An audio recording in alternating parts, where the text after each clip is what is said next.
আপনারা নিতে চাচ্ছেন না। জি, আপনাদের যেমন রাশেদ খানের যেমন কিছু অভিযোগ আছে বা তিনি আপনাদেরকে পরামর্শ দিয়েছেন, বিএনপি স্থায়ী কমিটির সদস্য সালাউদ্দিন আহমদও আপনাদেরকে নিয়ে সন্দেহ পোষণ করেন। তিনি বলেছেন, আমরা সন্দেহ করছি জামায়াত রাজনৈতিক পরিস্থিতিকে অস্থিতিশীল করতে এবং আগামী জাতীয় নির্বাচনকে বিলম্বিত করতে, এমনকি ভণ্ডুল করতে চায় এমন কোন শক্তির সাথে কাজ করছে। তার এই সন্দেহ নিয়ে আপনার কিছু বলবার আছে কিনা? এই সন্দেহের বেসিস কি তিনি ভালো বলতে পারবেন, কিন্তু এই সন্দেহের পক্ষে কোনো জাস্টিফিকেশন আছে বলে আমাদের কাছে মনে হয় না। কি সন্দেহ তিনি করছেন, কেন করছেন? পিআরের কথা বলছেন তাই? পিআরের আলোচনা তো ঐকমত্য কমিশনে হয়েছে। ভণ্ডুল করার কথা কেন বলছেন?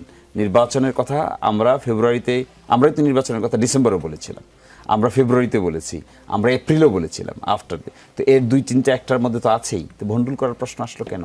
কোন আর্গুমেন্টের কারণে তিনি বলবেন আমরা ভণ্ডুল করতে চাচ্ছি? ভণ্ডুল হয় কি করে নির্বাচন? ভণ্ডুল হতে গেলে একটা নির্বাচন আয়োজন করলেন, আয়োজনের স্টেক হোল্ডাররা এটা ভণ্ডুল করতে পারে। ইলেকশন কমিশন বলতে পারে নির্বাচন হবে না, সরকার বলতে পারে নির্বাচন হবে না, জামাত ইসলামী বলবে নির্বাচন হবে না। রাজনৈতিক দলগুলো স্টেক হোল্ডার। তো জামাত ইসলামী স্টেকিং প্রিপারেশন। আপনিই তো বললেন 300 আসনে আমরা লাল, সবুজ, নীল কত সিগন্যাল দিয়ে আগে থেকে লাগিয়ে দিয়েছি। তো উই আর টেকিং প্রিপারেশন। এখন আমরা কেন বলেছিলাম ওই কথাটা? আজকে যেটা যেটাকে বলা হচ্ছে যে একটা রেফারেন্ডামের ঐকমত্যে আসা হচ্ছে, এই রেফারেন্ডামের ঐকমত্যে তো বিএনপি আরও 2 মাস আগেই আসতে পারত। সেই প্রশ্নই তো রাশেদ একটু আগে বললেন যে 2 মাস আগে হলে এই সময়টা সেভ হয়ে যেত। সেই জন্য ওনারাও তখন বলেছেন কি জানেন, একমাত্র অপশন হলো পরবর্তী পার্লামেন্ট এটা করবে। আমরা তো তখন বলেছিলাম, সকল যখন একমত হলো যে এখনই আমরা এটা বাস্তবায়ন চাই, পরবর্তী পার্লামেন্টের উপর আমরা ছাড়তে চাই না। এখন বিএনপি ছাড় দিয়ে এসে বললেন ঠিক আছে তাহলে গণভোট আয়োজন আমরা করতে পারি। এই কথা 3 মাস আগে বললে ইলেকশন ভণ্ডুলের প্রশ্ন, এখন তো উল্টা প্রশ্ন করতে হয়। তাহলে ইলেকশন ভণ্ডুলের প্রশ্নটা কার ঘাড়ের উপর চাপবে?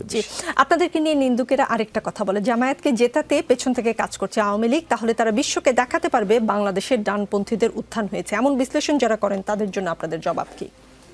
দেখুন, বিশ্লেষণ তো করবেই। একটা রাজনৈতিক সিচুয়েশন দেশে তৈরি হয়েছে, নানান স্টেক হোল্ডারের ভবিষ্যৎ সম্পর্কে অনেকেই ভবিষ্যৎবাণী করবে। বিশ্লেষণও কিন্তু একটা গ্রামার। বিশ্লেষণ যারা করেন তারও এই ব্যাপারে লেখাপড়া যাদের থাকে তারা ওই কাছাকাছি যেতে পারেন, আর যাদের হঠাৎ মন্তব্য করার অভ্যাস থাকে তারা শেষ পর্যন্ত পৌঁছতে পারেন না। তখন তার মন্তব্য বা গ্যাস যেটা করেন এটা যখন ফুলফিল হয় না, তখন নিজের কাছে নিজেকেই অনেকটা প্রশ্নবিদ্ধ মনে হয়।